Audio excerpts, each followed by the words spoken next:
Good morning. Wow. I'm glad we're not in any kind of competition. Now I've got to follow that lot. So, if you've been with us over the last few weeks, you'll know that we've been working our way through a series, and we've been looking at the different attributes of God. So far, we've heard about the holiness of God, the independent and unchanging nature of God, the wisdom of God, the sovereignty of God, and the power of God. So, the journey we're going on this morning is to explore the faithfulness of God. Now, before we do that, we need to understand what faithfulness is. We tend to think of it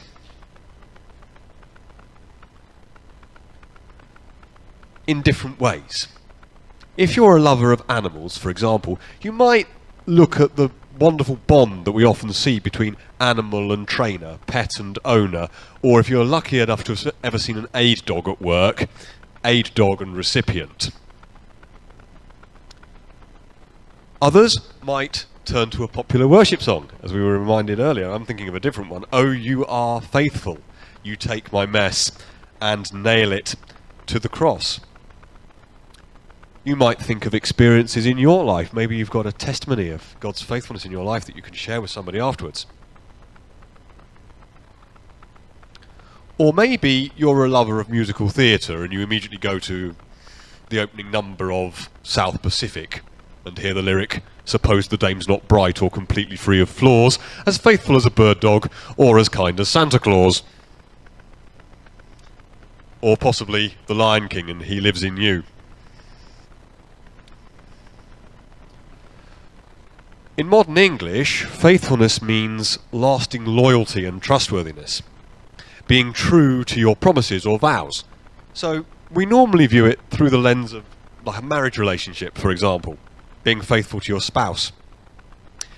If you've ever served in the armed forces or know people who have, they take an oath to behave in a particular way.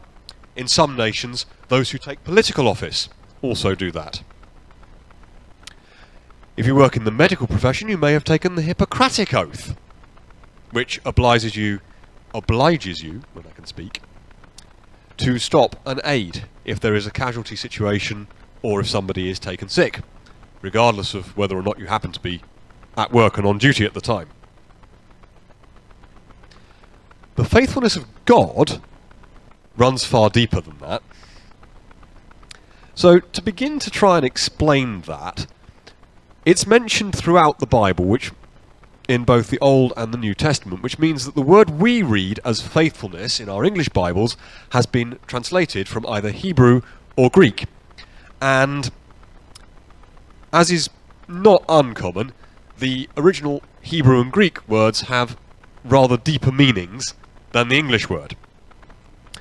The words used in the Hebrew, which are translated as faithful or faithfulness, mean trustworthiness, faithful, honesty, truth, faithfulness, firmness, and official obligation.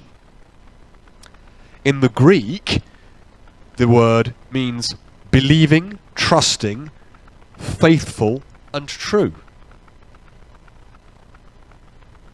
We serve a faithful and true God. Just listen to these words from Psalm 98. "Oh, sing to the Lord a new song, for he has done marvellous things. His right hand and his holy arm have worked salvation for him. The Lord has made known his salvation.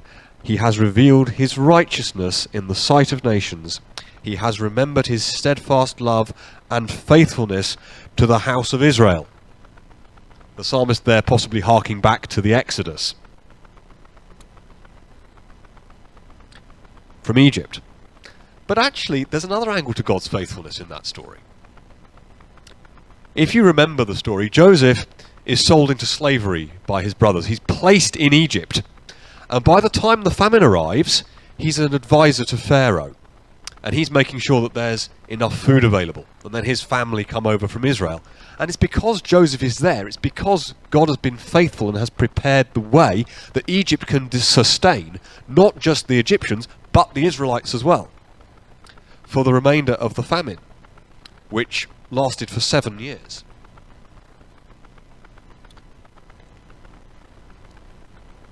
Later on, Moses is raised up.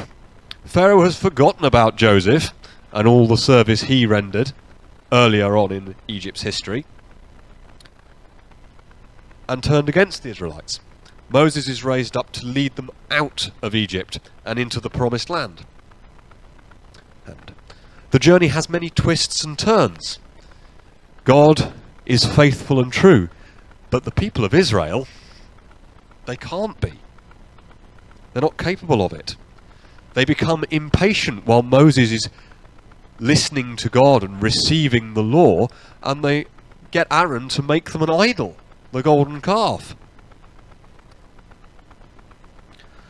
Later, when spies are sent into the promised land, the Israelites become so scared of the peoples that will have to be driven out that they refuse to cross the Jordan and enter it. They have to wander in the wilderness for another 40 years. When they return, with Joshua in charge, God does as he promised, and he drives those people out before them. They take the land. They take Jericho without actually doing any fighting.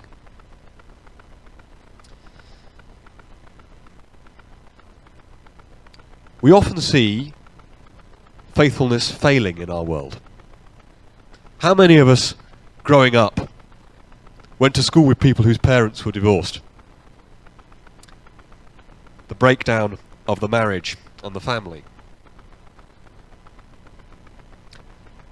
If, like me, you come from a military background, you may even have heard military veterans disagreeing about what their obligations might be. Most of the veterans I met have been involved with things that were highly classified, very hush-hush. They'd signed the Official Secrets Act, and they had differing ideas of whether or not they were allowed to speak about it after they'd been officially declassified.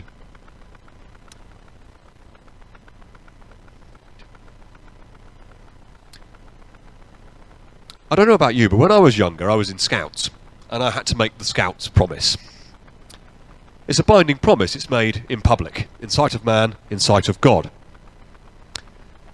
Have I been faithful and been able to keep that promise the whole time since I made it? Well, no. And I will be judged for that failing.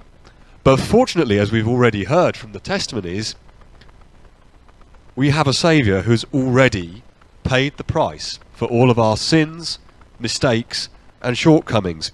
It was nailed to the cross at Calvary 2,000 years ago. In Romans 3, Paul points out how different the faithfulness of God is from the faithfulness of man. He writes these words: "If some were unfaithful, does their faithlessness nullify the faithfulness of God? By no means." God is unchanging, and so are his attributes. He's not going to snap because he's tired, has had a bad day, has been up all night because his small child is teething. He doesn't have a breaking point like we do.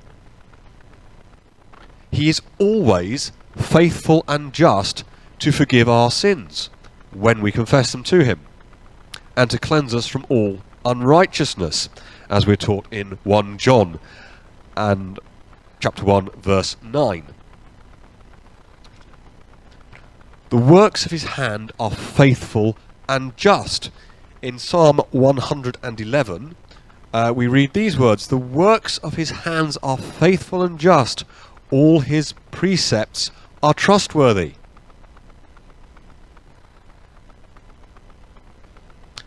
Prior to the fall and sin coming into the world, God's creation was perfect. We can see glimpses of that beauty today, can't we? If you go to the top of a mountain on a clear day and you look out, the view. Perhaps you've been to northern Wales and you've seen the heather taking over all the slag heaps where they were mining out slate and taking back control. Our efforts are not like that. Our efforts at DIY, cooking, any crafts that we do, sometimes they go wrong, don't they? Or they do if you're anything like me. And we must learn from those mistakes in order to improve.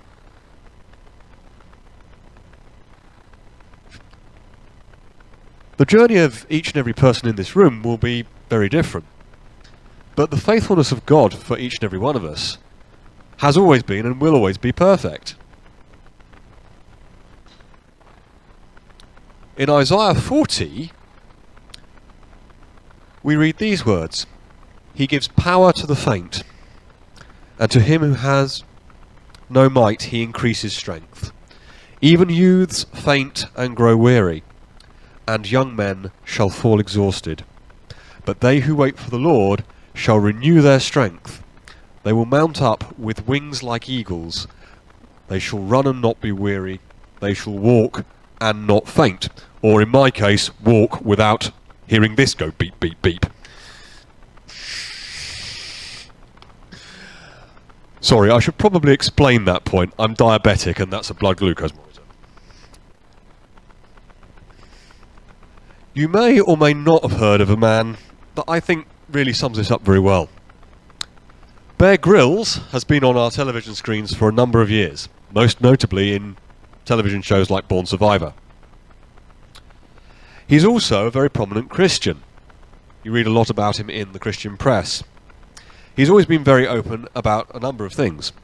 His faith, being a former serving officer in 1 SAS, and his love of extreme sports. And in his autobiography he talks about how those verses in Isaiah were so important to him. And here we return to his love of extreme sports, because after breaking his back in a parachuting accident, Bear wasn't content with just learning to walk again. So he joined an attempt to climb Mount Everest. He succeeded as well. However, in his book, he recounts the events of that climb, and towards the end of it, leaving the last camp in the cold, having to use artificial oxygen, with so much equipment to keep them warm and safe that getting out of the tents in the morning took an hour, Bear's strength was almost gone. And he recounts the moment where he opened his bag, pulled out a crumpled plastic packet with a few pages on, and read those words from Isaiah 40 I read a few minutes ago.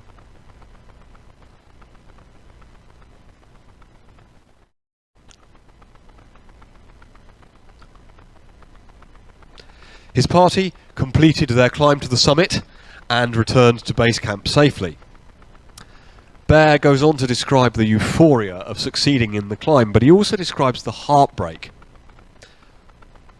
After leaving base camp, teams go and stay in a hostel or a hotel to recover their strength before returning home. And while Bear's team were there, they met another team they'd become friendly with while they were at base camp. They heard that their attempt on the summit had been successful, but that very sadly one of their number had been killed on the climb down. This isn't uncommon in the extreme conditions on Everest. Bear's continued to be on our screens since. He mostly teaches survival skills, but he's also been serving as Chief Scout since 2009. What often sustained him has been his faith and his knowledge of the faithfulness of God, having survived that accident and successfully summited Everest. He's also apparently eaten at the world's highest dinner party when they suspended them below a hot air balloon. That one's a bit silly. In Bear's defence, that was to make money for a children's charity. Sometimes we meet those who have very strong faith, They have this wonderful way to focus on the promises of God and his faithfulness. And they're incredible examples. We had one such lady in my parents' church, a lady called Viv. And the last time I heard her speak, she'd been going through a really rough time. She had severe cancer. She was in and out of hospital on all sorts of very unpleasant treatments. And she stood up one morning to give testimony. And she shared how, for her, to live was Christ and to die was gain, as Paul puts it in his letters. Though her exact words were, "If I die, I go home to Jesus. If I live, I get to stay with my family and friends here, worshipping him. Either way, I win." Sadly, Viv died only a few weeks later, but her last testimony has always stuck with me. The good news is she had a relationship with Jesus, so she's with him now, and she's free from the pains and struggles of this life. There are blessings when we walk in God's plan for us, and they can only be attributed to his love and his faithfulness and his many other qualities, because you can't have some of them and not the others.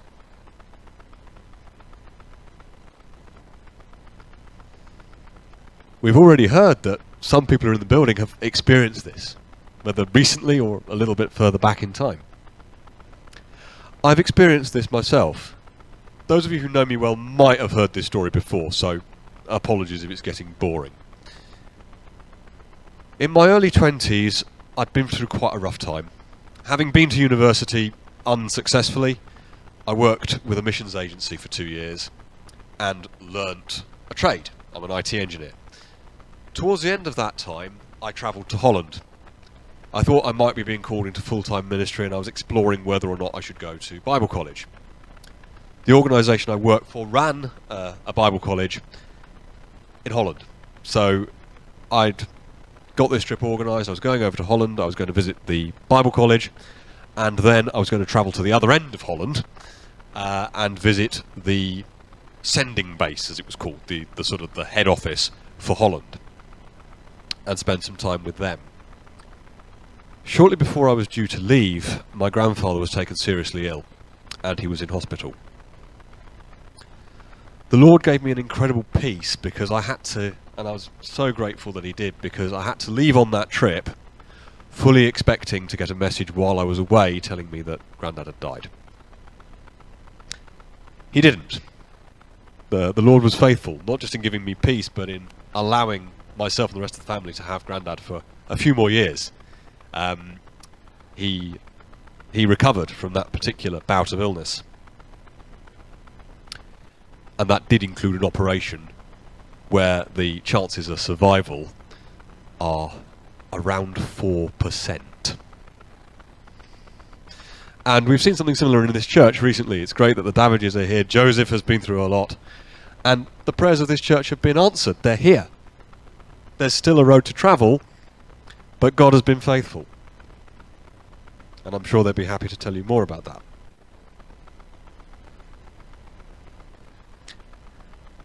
As I mentioned earlier, I have been learning to cope with a chronic illness. I was only diagnosed 6 months ago. So, for me it was quite a challenge last month when I tested positive for coronavirus on a routine lateral flow test. I'd had to dedicate much of my energy to learning to manage my condition, and I knew that there was a risk if, when unwell with something else, I got things wrong, that I would need hospital treatment. I know some of you were praying for me, and I thank you so much for your prayers. They were answered. My levels did not get out of control. I did not produce high levels of ketone. If I had, I would have developed a condition called diabetic ketoacidosis, or DKA, which would have put me in hospital. The day I got the positive test result, I had a routine call from the consultant. One of the things he asked for was to rerun the routine bloods that we have to do every year, that they last did when I was first diagnosed 6 months ago. So, once I was out of isolation, I went for the blood tests. And God was faithful with this as well. Managing my condition is one of many things that I regularly pray for God's help with. Now, I'm going to be honest and say that although I keep a prayer journal, and I try and pray every day, I don't always manage that. But God is still faithful.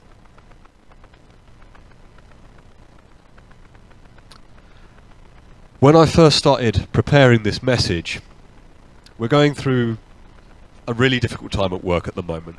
We are chronically under-resourced. It's stressing me out. It's having a negative impact on my walk with God. But I paused for some lunch, and the post arrived. Now, as is so often the case, most of that was junk. But there was also a letter from the clinic. I wasn't sure how to feel about that. This is when your next appointment is, at best. So, I was extremely surprised to open the letter and read what the consultant had actually written. It read like this. Your kidney and liver function are normal. The HbA1c blood glucose control marker is fantastic. We're showing 41 millimoles per mole against a target of lower than 48 millimoles per mole. Well done. The data from your blood glucose monitor shows you are in range 86% of the time, against a target of being in range 70% of the time.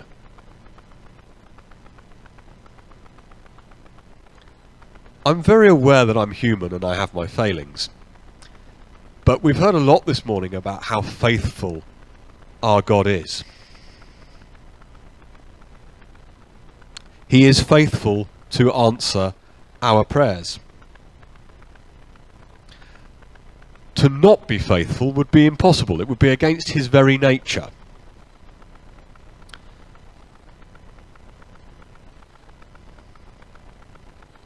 Against the other attributes we've heard about or will be hearing about as we move through this series.